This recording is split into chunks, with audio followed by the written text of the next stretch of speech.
Bonjour, nous allons vous présenter le TP numéro 3, titrage conductimétrique et pH métrique du vinaigre, dans le chapitre Chimie 2, déterminer la concentration d'une solution. Nous sommes Ambre Villacrisès et Alexandre Bassoulet et nous avons réalisé ce TP le mardi 17 octobre 2023. Les compétences travaillées sont établir l'équation support de titrage, mettre en œuvre le protocole, repérer l'équivalence d'un titrage conductimétrique et pH métrique, exploiter un titrage conductimétrique et pH métrique et mettre en œuvre la méthode des tangentes. On cherche donc à vérifier la teneur en acide éthanoïque d'un vinaigre. L'indication du fabricant à propos de l'acidité du vinaigre est-elle correcte? Passons au raisonnement. La réaction chimique de l'acide éthanoïque et d'une solution aqueuse de soude étant rapide, totale et simple, nous allons effectuer deux titrages. Nous allons tout d'abord faire un titrage conductimétrique du vinaigre pour estimer le volume à l'équivalence grâce au graphique sigma égale F de V. On va ensuite faire un titrage pH métrique du vinaigre pour obtenir un deuxième volume à l'équivalence avec le graphique pH égale F de V et la méthode des tangentes. Cela nous permettra ensuite de calculer la concentration en acide éthanoïque et ainsi d'en déduire le degré de cette espèce chimique dans le vinaigre. Enfin, il s'agira de vérifier si l'indication du fabricant à propos de l'acidité du vinaigre est correcte. Nous allons vous présenter les principales étapes. Tout d'abord, la solution S de vinaigre étant trop concentrée, parce que pour rappel, un titrage conductimétrique est possible pour une solution ionique dont la concentration est inférieure à 10 puissance moins 1 mol par litre.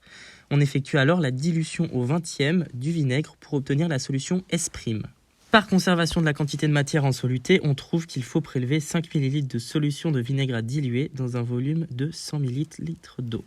Ensuite, on effectue le titrage conductimétrique de l'acide éthanoïque par une solution aqueuse de soude, ici SB.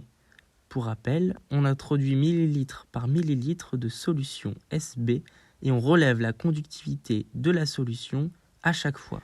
Puis, on effectue le titrage pH métrique de l'acide éthanoïque par une solution aqueuse de soude, toujours SB. Pour rappel, on introduit 2 ml par 2 ml de solution SB, puis 0,2 ml par 0,2 ml avant le volume théorique, puis de nouveau 2 ml par 2 ml après le saut de pH, où l'on relève à chaque fois le pH de la solution. Pour la quatrième étape, on détermine graphiquement à la main ou grâce au logiciel Lattice Pro le volume à l'équivalence. Ensuite, on en déduit par calcul la concentration C' en acide éthanoïque, puis le degré d'acide éthanoïque contenu dans la bouteille de vinaigre.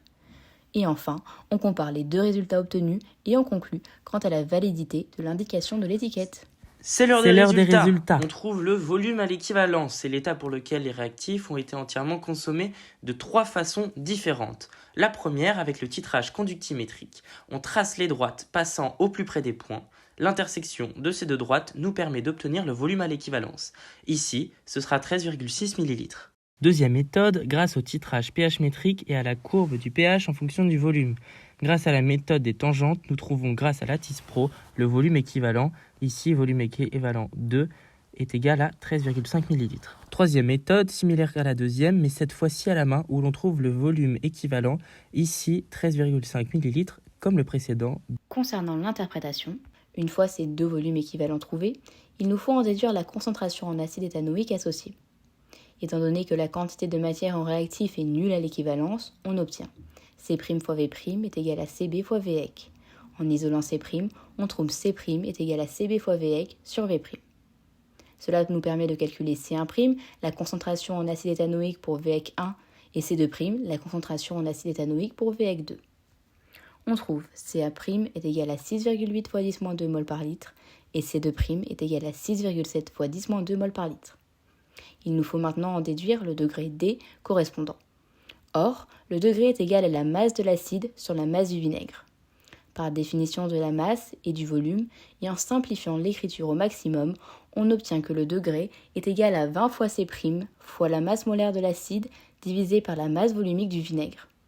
On calcule ainsi D1, le degré correspondant pour C1', et D2, le degré correspondant pour C2'.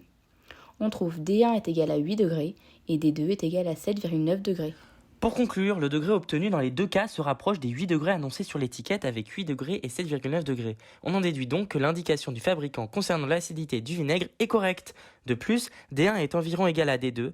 On peut donc en déduire que les détitrages sont précis. Cependant, cela restant des expériences, afin de vérifier nos résultats, il serait préférable de renouveler encore au moins 2 fois nos expériences. Merci de votre écoute.